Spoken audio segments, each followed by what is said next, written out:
Thalassery Vadakkumpad S N പുരം ശ്രീനാരായണ വായനശാല സപ്തതി ആഘോഷങ്ങൾക്ക് October 30-ന് തുടക്കം കുറിക്കുമെന്ന് സംഘാടകർ വാർത്താസമ്മേളനത്തിൽ പറഞ്ഞു.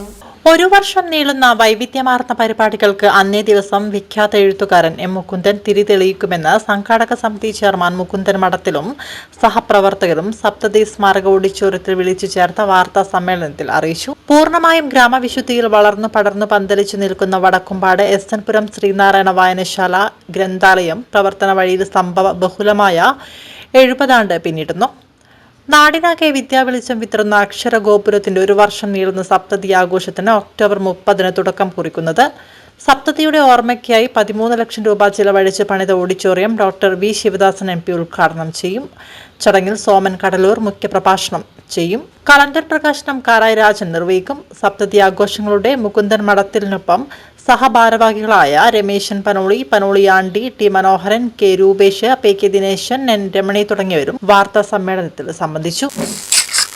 1956 നവംബർ 1 കേരളത്തെ സംബന്ധിച്ച് ഏറ്റവും സുപ്രധാനമായ ഒരു ചരിത്ര മുഹൂർത്തത്തിന്റെ അതേ ദിവസം തന്നെയാണ് ഈ വായനശാലക്കും ജന്മം നൽകുന്നത്. അപ്പൊ ആ ജന്മം നൽകുന്ന 70 വർഷം മുമ്പേയുള്ള ഈ വായനശാല അന്തരീക്ഷം നമുക്ക് ഭാവനയിൽ പോലും കാണാൻ പറ്റും.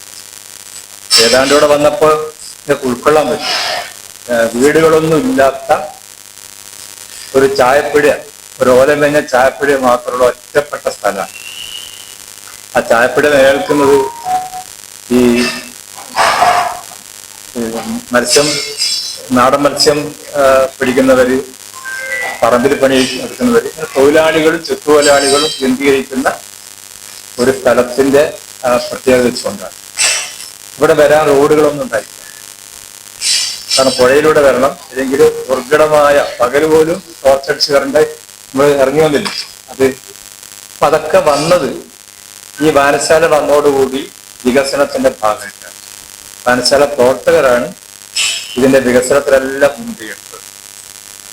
അപ്പോ പുസ്തകങ്ങൾ ശേഖരിക്കുക, പത്രങ്ങൾ വായിക്കുക മാത്രമല്ല, ഒരു നാടിന്റെ സർവതല സ്പർശിയായ എല്ലാ കാര്യത്തിലും നേതൃത്വം കൊടുക്കുന്ന ഒരു തലമുറയായിരുന്നു അന്നുണ്ടായത്. ഇത് രൂപം കൊള്ളുമ്പോൾ അതിന്റെ വായനശാലയുടെ പ്രസിഡന്റ് പാലോറാം കുഞ്ഞിക്കണ്ണനാണ്. ഇപ്പം ജീവിച്ചിരിപ്പില്ല. അതിന്റെ സെക്രട്ടറി CM നാണുമേസ്ത്രിയാണ്. പിന്നീട് ഇത്രയും വർഷക്കാലം നിരവധി ആളുകൾ ത്യാഗപൂർവ്വം പ്രവർത്തിച്ചിട്ടുണ്ട്. അപ്പൊ അങ്ങനെ വളർന്ന് ഒരു പീടികയുടെ മരബെഞ്ചിൽ 2 പത്രം ഇടുന്നു. വായിക്കാൻ ആള് കൂടിയപ്പോ ജനങ്ങളുടെ മനസ്സിൽ ആശയം വരികയാണ്, അത് വായനശാലയാക്കണം.